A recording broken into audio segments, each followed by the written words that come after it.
Bonjour à tous, Jean-Christophe pour la chaîne YouTube Écoutez pour être. Je suis ravi de vous retrouver pour un troisième épisode consacré à la méditation. Méditer un art de vivre. Contrairement à ce que j'avais annoncé précédemment, nous ne traiterons pas des 7 points clés de la méditation. J'ai fait le choix d'aborder un thème pour cette émission qui pourra concerner le plus grand nombre d'entre vous. Il s'agit du stress, du burn-out, donc la méditation et le stress. Est-ce que la méditation peut guérir le stress ? Est-ce que la méditation peut nous permettre de trouver plus de paix et d'harmonie intérieure dans notre vie ? C'est la question essentielle que je pose pour cette émission et à laquelle je vais tenter de répondre. Alors ce qui est important de comprendre, c'est qu'aujourd'hui, on assiste à un peu une mise en avant de la méditation comme le remède à nos maux quotidiens. Des maux qui peuvent être liés à notre profession, qui peuvent être liés à nos relations familiales, amicales ou autres. Ça peut être aussi le stress qui est généré du fait d'être parent ou de faire face à n'importe quelle difficulté. Et je ne dis pas que cela n'est pas intéressant, je voudrais replacer la méditation dans son contexte plutôt ancestral, plutôt originel. La méditation poursuivait et a toujours poursuivi un seul but à l'origine, c'est l'émergence de notre nature profonde. Considérant, comme on l'a vu dans le podcast numéro 1, que cette nature profonde peut nous permettre d'accéder à une sérénité, un calme ou en fait un état d'être qu'on ne connaît pas sauf ceux qu'on appelle les éveillés. Alors, c'est vrai que la méditation a de grands bienfaits. Mais vous l'avez aussi remarqué et peut-être observé, vous êtes comme moi, peut-être vous méditez depuis de nombreuses années et vous voyez que vous n'avez pas toujours le cœur à l'ouvrage, le cœur à l'ouvrage pour méditer parce que peut-être que dans votre vie, il y a beaucoup de stress, beaucoup d'anxiété, pour certains peut-être aussi beaucoup d'angoisse. Et qu'est-ce qu'on peut comprendre là-dedans ? On doit comprendre la chose suivante. Déjà, de par notre nature, notre personnalité, nous sommes peut-être un peu plus sensibles, voire hypersensibles, à notre environnement extérieur, à certains types d'environnements, qui génèrent en nous plus ou moins de stress. Il peut y avoir aussi des personnes qui sont beaucoup plus ancrées en elles-mêmes, mais qui malgré tout, avec le temps, ont développé beaucoup de stress, beaucoup d'anxiété dans leur vie quotidienne. On doit pouvoir observer dans notre vie, notamment au niveau de, peut-être dans notre profession, ou pas forcément, que certains environnements suscitent une forme de stress et d'anxiété. Et donc, vont nourrir, on pourrait dire le moi stressé, le moi anxieux, ou le moi angoissé. Ça peut être, prendre sa voiture le matin, être dans les embouteillages, avoir peur de ne pas arriver à l'heure. Ça peut être dans un travail où on vous demande une rentabilité qui dépasse la dimension humaine, ou dans un travail où on ne voit plus que l'aspect technique et rentable au-delà de la dimension de rapport humain, c'est-à-dire un rapport humain, moins humaniste de cœur à cœur, c'est-à-dire que nous sommes devenus plus ou moins des machines, même un peu partout. J'observe même quand j'entends les uns et les autres, même je l'ai remarqué à mon niveau dans la dimension sociale. J'ai été travailleur social pendant de longues années. Ça peut être également dans les EHPAD, où il faut absolument remplir les chambres pour pas les laisser vacantes, et donc faire plus de chiffres. Et toutes ces dimensions, en fait, prennent le dessus sur la dimension humaine et sont facteurs de stress très très important. Donc, tout au long de ma journée, il va y avoir un certain nombre de nourritures qui vont alimenter le moi stressé en moi. Et la difficulté, c'est qu'à un moment, je vais m'en rendre compte et du coup, je vais peut-être me dire, tiens, il faut que je me pose, que je me relaxe, que je prenne un temps pour moi, peut-être à travers la méditation, des relaxations, et ceci est extrêmement intéressant et important, bien évidemment, que ça va me permettre de recharger certaines batteries. La difficulté qu'il peut y avoir, c'est que dans un environnement quotidien qui génère du stress de manière continue, ça peut être voilà, quand on va faire les courses, enfin, je ne vais pas vous faire une liste, je pense que vous avez, tout comme moi, on va dire tout à fait conscience de ce qui peut vous stresser. Et la problématique, c'est qu'à un moment donné, en fait, la moindre chose va être stressante. Voilà, ça peut être quelqu'un qui frappe à votre porte, auquel vous ne vous attendiez pas, ça peut être le besoin d'aller à un rendez-vous alors que vous aviez quelque chose de prévu, enfin n'importe quelle chose peut être stressante alors qu'à l'origine elle ne l'était pas forcément. Ça veut dire que, vous voyez, ce moi anxieux, ce moi stressé, il commence à être gros. On pourrait dire à souffrir d'obésité stressante et anxiogène. Et maintenant, comment faire un régime? C'est toute la question et tout l'art de notre questionnement à travers ce podcast. Comment finalement arriver dans une vie trépidante à être serein? Alors tout d'abord, ce qui est important de considérer, c'est que la méditation, justement, elle va pouvoir pallier à ça, elle va pouvoir être comme être un petit pansement là-dessus. Mais il est évident que quand on passe 8 heures par jour à être dans un environnement anxiogène et stressant, on peut pas. Moi, je ne considère qu'on peut pas vendre la méditation comme un miracle. Ça peut l'être, mais je pense qu'à l'origine, on voyait pas les moines bouddhistes ou même de n'importe quelle confrérie culturelle et religieuse, par exemple, ou spirituelle, méditer et ensuite faire la cuisine en stressant, faire le jardin en stressant. Je trouve il y a un leurre et il faut, à mon sens, pas vendre la méditation comme un miracle. Je pense qu'avant tout, il faut pouvoir s'écouter soi-même et voir qu'est-ce qu'on peut modifier dans sa vie pour arrêter ou en tout cas freiner le plus possible cette nourriture à l'anxiété et au stress. Parce qu'on ne peut pas rentrer le soir chez soi, et même certains d'entre vous le savent, vous rentrez, vous dites je vais méditer.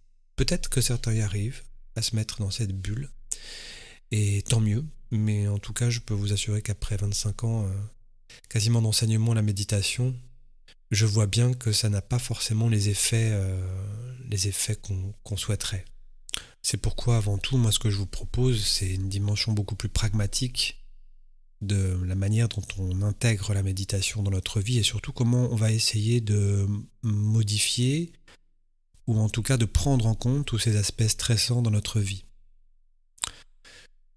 Parce qu'à un moment donné, le risque, vous voyez, c'est l'installation d'un stress chronique, c'est-à-dire que ce moi anxieux, stressé, angoissé, va prendre une telle importance qu'il va être très très difficile par la suite de pouvoir se poser dans sa sérénité, dans un calme et dans un ancrage intérieur.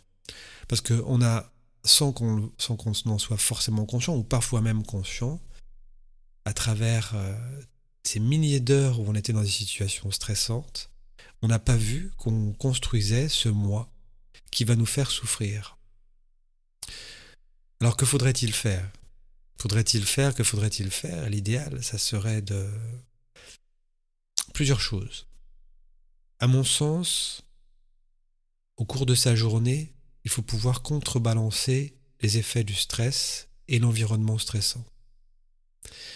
Donc, de manière rythmique, comment je vais installer dans ma journée, comment je vais mettre en place des moments où je peux revenir à moi-même et créer un programme, alors je dirais pas anti-stress. En fait, l'idée c'est de ne pas combattre le stress en frontal.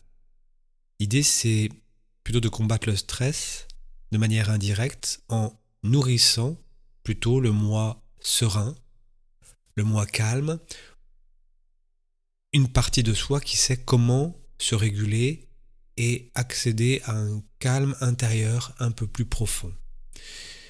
Bien sûr, peut-être certains d'entre vous l'ont remarqué, c'est très complexe dans certains environnements de pouvoir mettre en place justement ces moments-là.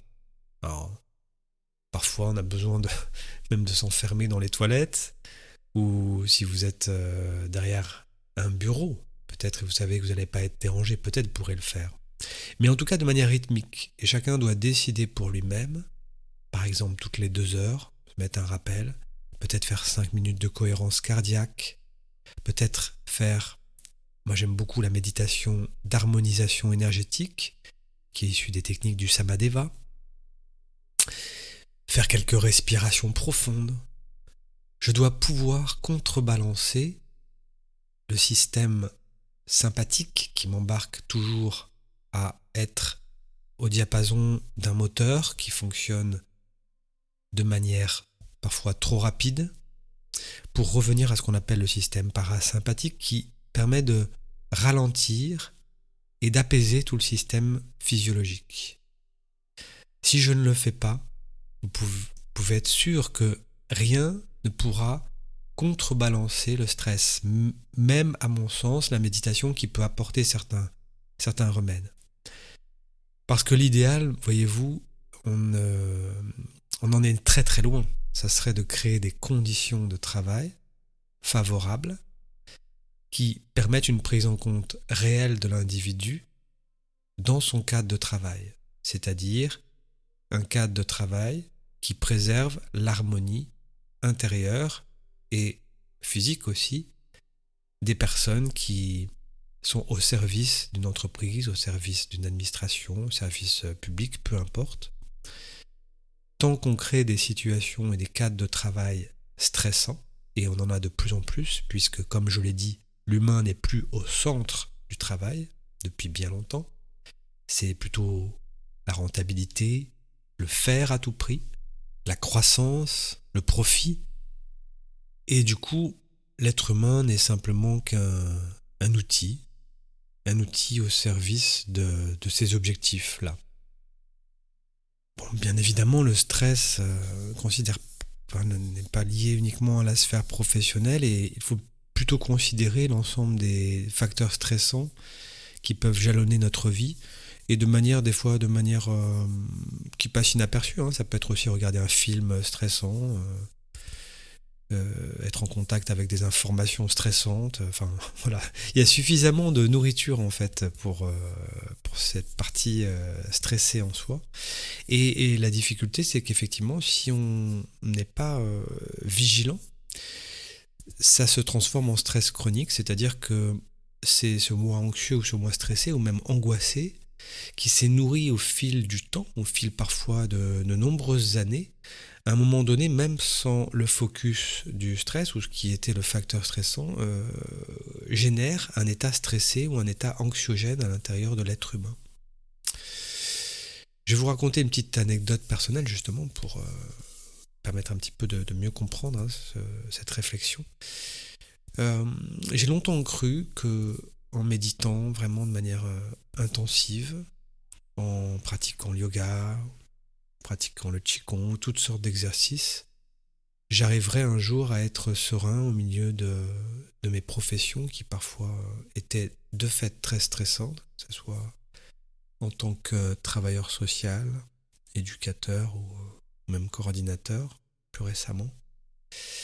Et je me disais, voilà, en fait, à un moment donné, la méditation doit amener à un état d'ancrage permettant de tout pallier, en fait, et de sublimer, en fait, n'importe quelle situation extérieure stressante.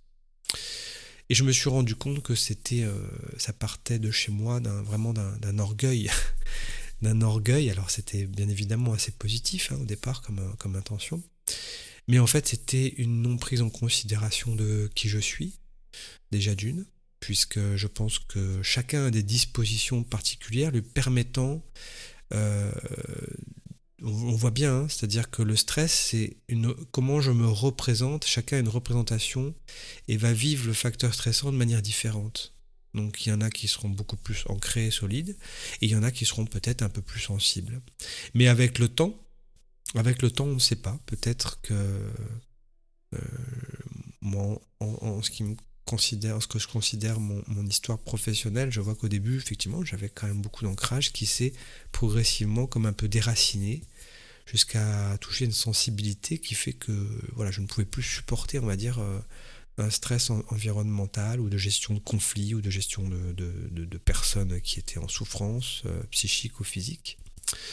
Et je pense que à travers ça, on doit toucher du doigt la sincérité avec soi-même. C'est-à-dire qu'est-ce que je suis capable finalement de supporter. Il y a des choses qui nous arrivent dans notre vie qu'on ne décide pas et qui vont être facteurs de stress. Puis il y a des choses qu'on décide, ou des choix qu'on fait. Et je dois être vraiment sincère avec moi-même. Est-ce que je peux vivre dans une ville au milieu de la cohue? Est-ce que je dois plutôt vivre un petit peu, pas en retrait, mais un petit peu plus, on va dire, à l'extérieur d'une ville? Est-ce que tel type d'emploi, voilà, je reste dans cette fonction parce qu'il faut que je gagne ma vie et finalement je résiste à tout prix? Et c'est vraiment tellement important parce que au final, si on n'est pas sincère avec soi-même, on sera perdant. On sera perdant dans le sens, enfin perdant en tout cas à un moment, c'est-à-dire que même si vous avez médité beaucoup, que vous faites plein de choses, ce stress vous aura tellement emporté dans un raz-de-marée que vous n'avez pas su venir ou sur lequel vous ne pouviez pas agir directement, que de toute manière, soit il va créer des symptômes ou des maladies physiques, soit il vous conduira au burn-out. Donc cette sincérité, et surtout s'il y a des plus jeunes qui m'entendent, elle est vraiment très très importante. Et c'est aussi faire preuve d'humilité aussi par rapport à la vie, puisque là où je peux être un peu plus sensible, je peux aussi être plus fort à des endroits que d'autres. Donc c'est aussi toute la vie d'interrelation entre les humains. Donc cette sincérité est fondamentale. Elle est fondamentale aussi pour une autre raison, puisque si vous avez décidé de méditer, de vous relaxer, vous allez voir qu'il y a de nombreuses oppositions intérieures. Et notamment ce moi stressé, agité, anxieux et angoissé, qui lui, de par sa nature créée, veut pas forcément aller vers la méditation ou la relaxation. C'est là où on entend souvent dire des personnes « Ah mais non, la méditation, c'est pas pour moi ». Alors qu'on voit que c'est celle qui peut-être en aurait le plus besoin. En tout cas, de passer peut-être par des relaxations dans un premier temps, beaucoup de relaxations guidées pour faire redescendre l'organisme dans ce qu'on a appelé ce qui s'appelle le système parasympathique pour ralentir le moteur physique et psychique. Et donc c'est un paradoxe, c'est-à-dire plus j'ai laissé ce moi anxieux stressé se former, se scléroser, se densifier, plus il va être également une opposition à ma volonté ou mon désir de me détendre, de me relaxer. Et là aussi on doit être sincère, on doit le voir, on doit voir cette partie-là, voir cette partie d'opposition, et toujours dans un système de non-violence, de non-lutte, collaborer avec elle.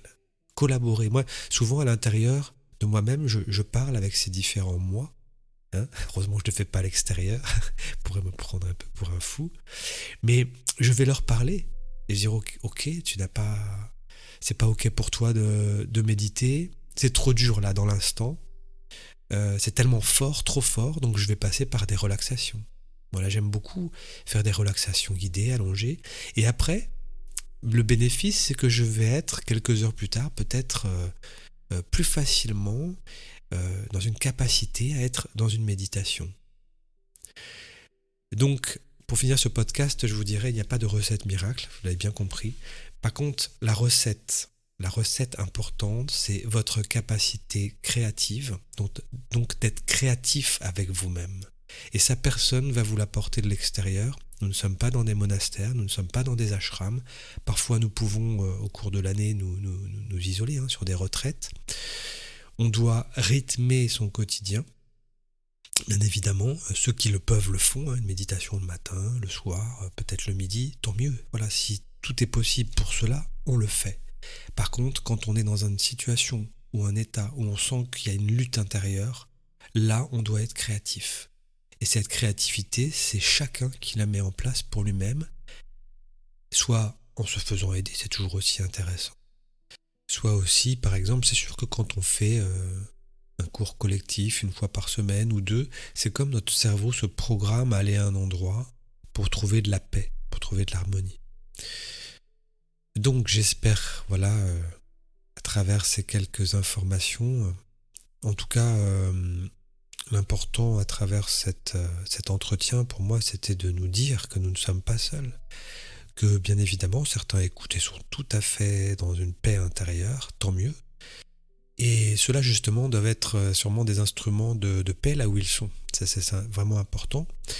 Et puis tous les autres, voilà, tous les autres souffrant d'anxiété, de stress, on sait qu'il y en a de plus en plus en plus. Important de considérer que vous n'êtes pas seul. On a tendance tellement à s'isoler et à être isolé dans nos problématiques individuelles que pour moi, il est important aussi de se dire on n'est pas seul. On traverse indépendamment les uns des autres de nombreuses difficultés similaires. Il est important de retrouver aussi un sentiment de fraternité. Voilà, et à travers cette fraternité aussi humaine, hein, on pourrait dire, euh, essayer de sentir en soi-même que malgré nos difficultés, nos problèmes individuels, c'est aussi tout ça, c'est aussi un monde virtuel, parce que la réalité, c'est qu'on est tous interreliés. Je vous souhaite à tous une bonne journée là où elle se trouve, et je serai ravi de vous retrouver pour une prochaine émission consacrée à la méditation.